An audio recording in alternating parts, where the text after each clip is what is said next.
Clips. Alrighty, YouTubes, another one of Kip's Clips.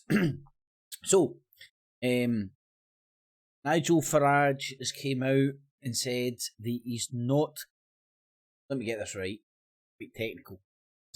Nah.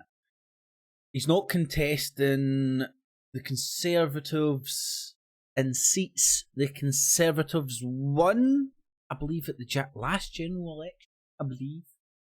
Right, in layman's terms, he's not going to contest the Conservatives in the seats that they are most likely to win.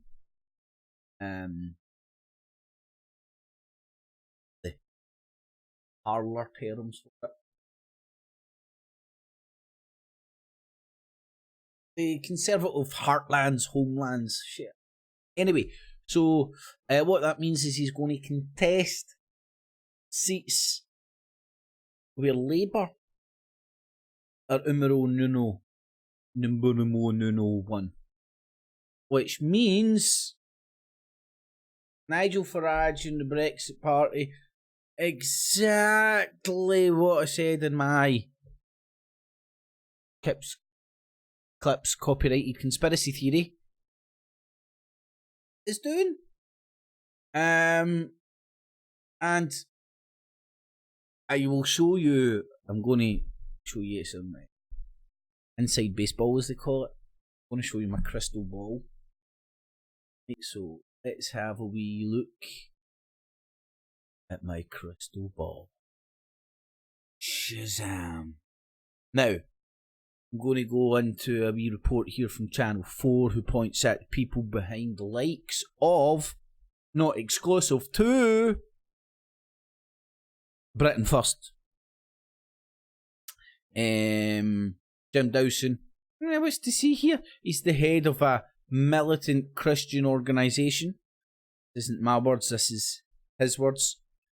And he believes he's fighting a crusade. And he believes he's fighting, if this is what he says, if this is true, and if he believes he's fighting a crusade, then due to his experience and knowledge of Northern Ireland, of how to set up paramilitary forces, and he, as I said, it's a militant Christian order he's got, it looks like he's conducting like guerrilla warfare, setting up subcults to cater to different demographics, almost as if he came at it with a marketing strategy. And again, I'll show you my crystal ball. My crystal ball this time, oh, there it's there. I couldn't see it. It'll show me to be a liar. My crystal ball this time is Jim Dawson's Twitter. Ho. He's a political activist and marketing specialist. Go and look into his marketing company, Midas, and all that jazz, okay? Now, if you're a marketing specialist, you know what you specialise in? Marketing stuff.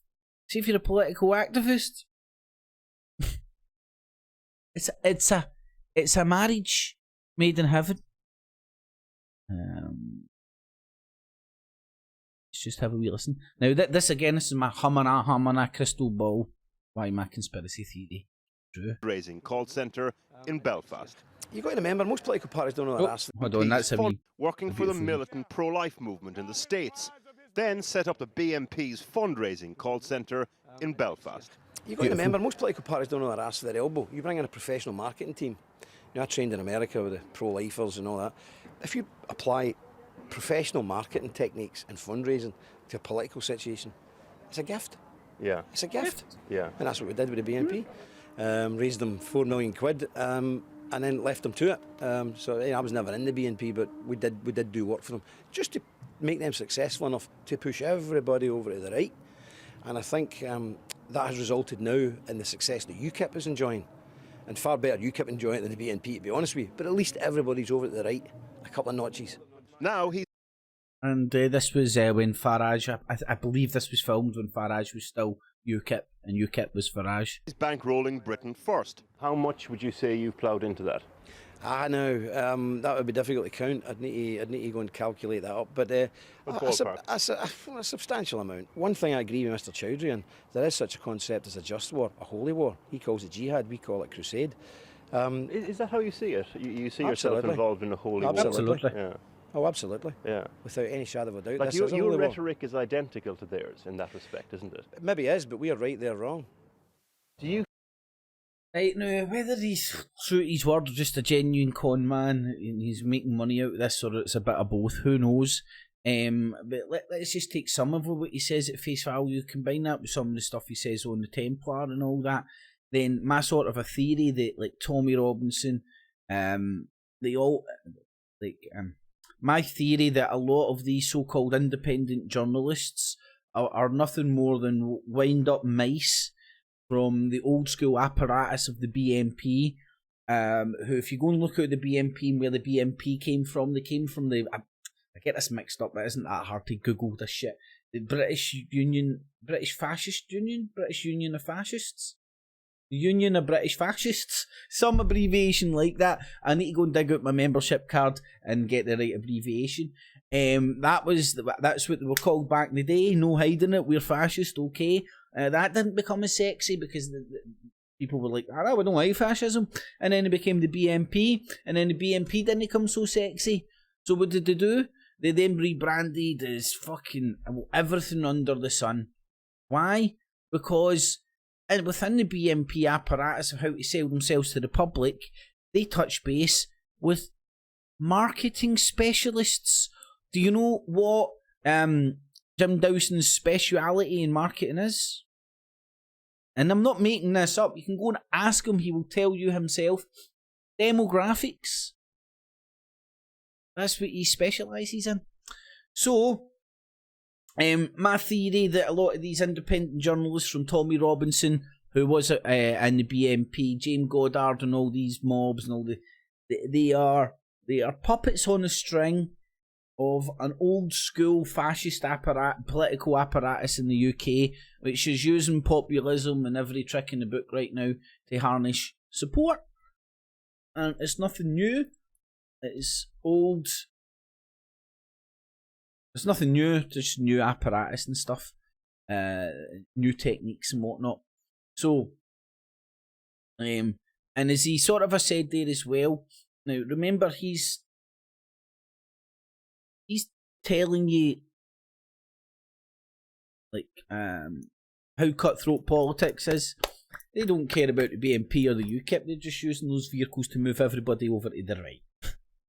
Now if there's an echo of truth in that, then he would be quite happy to do that for your James Goddard, your Tommy Robinson, your Danny Tomo, all these entities that have been encouraged, nudged, sent down rabbit holes, and now look how they're acting with monetary gain and fame and egos and everything getting stroked.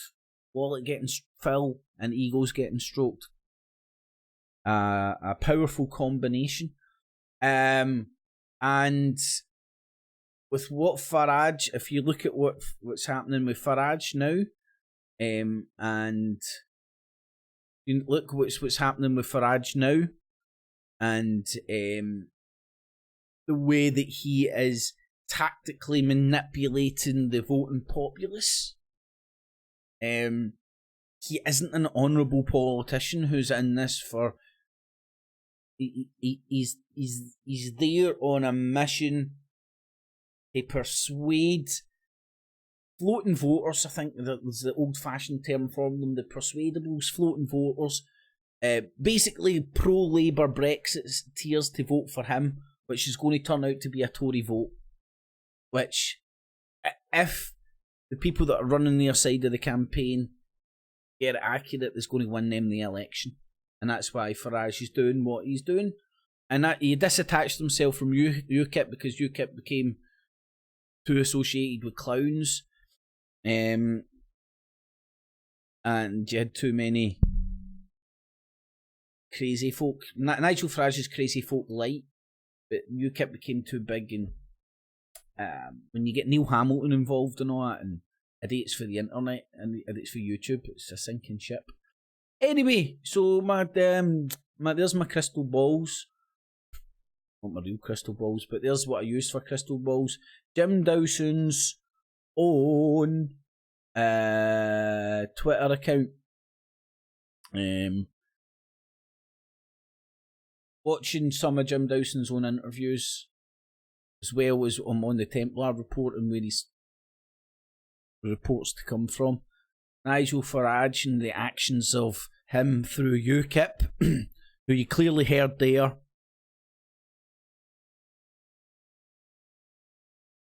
Jim Dawson wasn't a member of the BNP, but was quite happy to harness the support for them, which resulted in the success UKIP was having. And rather UKIP have it than the BNP, to be honest. And I think right now he's saying, rather the Brexit Party have the success of nudging everybody over to the right than UKIP. Because a strong message coming from the Brexit Party, Nigel Farage, he's a standalone guy, and it's just Brexit and Farage. And if he's successful in getting those Labour voters to vote for Brexit, Brexit's going to that Brexit vote's going to win, and everybody's over towards the right. And Jim Dawson, with his political engineering, has done what he said on the tin. He's moved just the political dial. He doesn't care about the individuals. Not his goal. It's just the general pendulum, political pendulum. Just wants to move a political pendulum over to the right ever so slightly. Anyway, so there's my crazy conspiracy theory on how my crazy conspiracy theory came true. Or was there anything? Oh, there was something worth watching. Let's have a wee look. We take far more votes from the Labour Party in the Labour parts of the country than we do from the Conservatives in the South. So it's a very different picture, depending what part of the country you go to. Look, I have made an incredibly generous, open offer. I did not want lots of Liberal Democrats winning seats in the south and southwest of England. I would have expected, as I put country before party, to perhaps get something back from the Conservatives, but no, nothing's good enough for them. It's clear to me it's not a Leave majority in Parliament they want, it's just a Tory one. Yeah, it gets more interesting. How's that? 2 minutes ago? How long's 2 minutes and 26 minutes? Anyway, so tune in tonight for Not the Infowars Nightly News, the original alternative look at the so-called alternative media, sceptical with the spectacles about the so-called skeptics, and watching the motherfucking Watchmen. Tune in tonight at 8 o'clock for that. The show itself will kick off at 10 to 8. Yes, countdown. Remember what I do here at Digital Baskins. All available, accessible, free of charge. Going to do such a good job. You'll find value in what I do and use your spare change, not your life savings in the Patreon and PayPal buttons down below. And a mega thanks to those who do. Alrighty, BoobTubes, tune in tonight. Thanks for listening. Catchy. Clips, clip.